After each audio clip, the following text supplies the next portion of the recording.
La guerre Nyimega contre les Logba Sanguine. La guerre entre ces deux tribus avait causé de lourdes pertes, population et terrain. Au commencement, la rivière Ndeb ou Ndebi servait de frontière entre les Logba Sanguine et les Bissau. La rive gauche de cette rivière était à part entière le terrain des Nyimega, encore appelé Bolikon. C'est pourquoi en 1923, pendant le règne du chef de canton Bassor, Mobia Hige, ce dernier voulut reconnaître l'ancienne frontière, mais hélas, il n'eut pas de succès.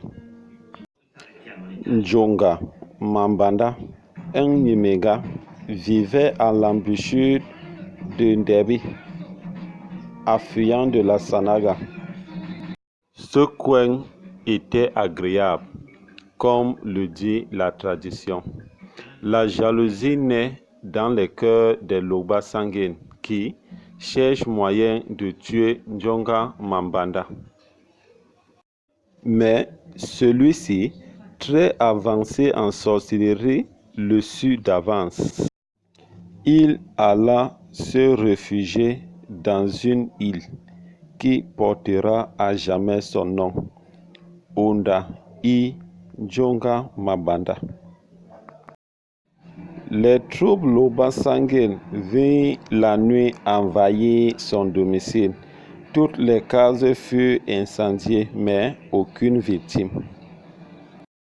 Après leur forfait, à un moment donné, on entendait de l'autre rive de la Sanaga les battements triomphaux des tambours.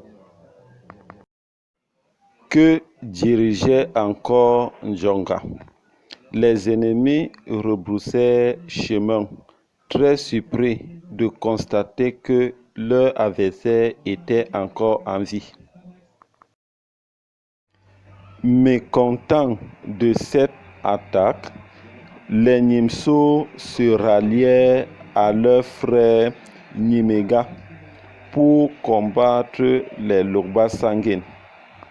La guerre éclata entre les deux tribus. Bien que les troupes Nyimega furent renforcées, les ligues Logba Sanguine et leurs alliés repoussèrent les Nyimega jusqu'à les faire traverser le petit ruisseau Bola.